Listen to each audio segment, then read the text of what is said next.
E você tem alguma estratégia, porque eu vi que você faz nutrição comportamental, nem sei se tem a ver com isso, mas além da dieta, você chama de dieta? Ou restrição alimentar? Não sei.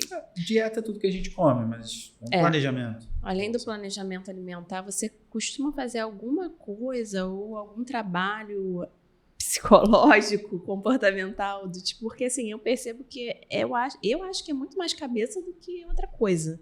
Sim. Por exemplo, eu tenho uma vontade de comer doce toda hora, e eu fico me controlando, às vezes eu fico assim, não posso comer esse doce.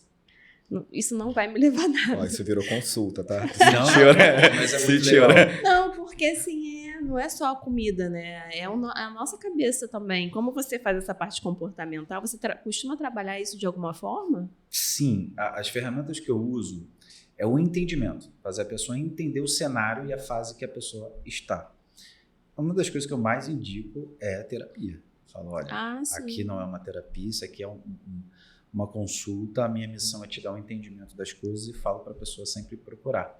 Mas uma das coisas que eu mais bato na tecla é o entendimento da fase que você se encontra. Por exemplo, a questão do doce, né? Existem razões psicológicas para isso, como estresse, por exemplo.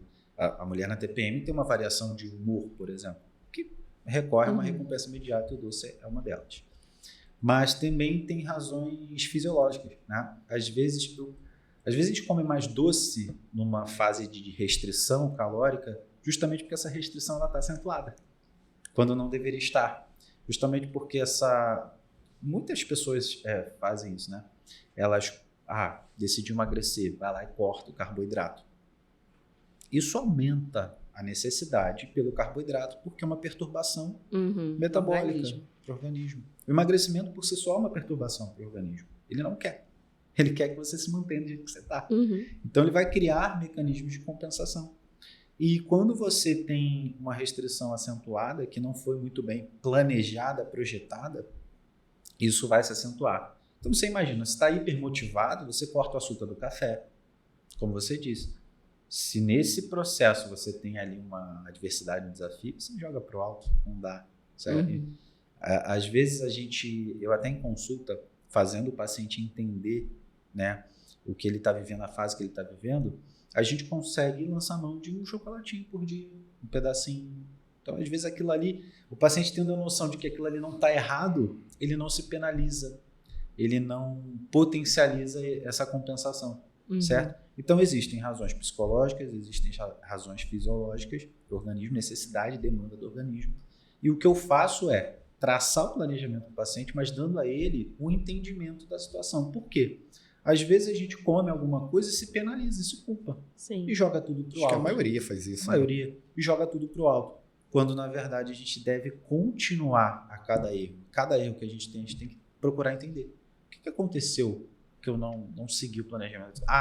Esqueci a refeição da tarde, por isso que eu comi mais de noite. Então a pessoa começa a raciocinar. O que eu tenho que fazer agora? Não esquecer a refeição da tarde. Entende? Então, acabou minha fruta. A fruta é adocicada. Isso é uma estratégia que o Nutri colocou aqui. Então, a pessoa, ela corrige o erro, ela não se penaliza por ele. Então, essa é o principal trabalho que eu faço no consultório, é o entendimento, por isso que a consulta é demorada. Né? É o entendimento da fase, por que as pessoas agem como agem. Entendeu? E você refletir em cima daquilo, né? Sim. Por que eu fiz isso? Não? Exato. Racionalizar. Porque se ela ficar se cobrando também, a mente dela vai entrar em um atrito toda vez que ela for se alimentar, cara. Isso. E se você não comer o chocolate, cara, tem que comer. Não posso. Tenho. Pô, só ali ela já... Exatamente. Exatamente. E se você torna o processo de emagrecimento, hipertrofia, que seja, né? A nutrição para todas as fases da vida. Se você torna o ato de se alimentar um processo tão desconfortável assim, você não vai querer se alimentar corretamente nunca, certo? Então esse processo ele tem que ser de reeducação alimentar e tudo mais, tem que ser prazeroso acima de tudo, né? Pode gerar um desconforto inicial, mas você tem que se adaptar. Se você não se adapta a determinada dieta, ela não serviu para você.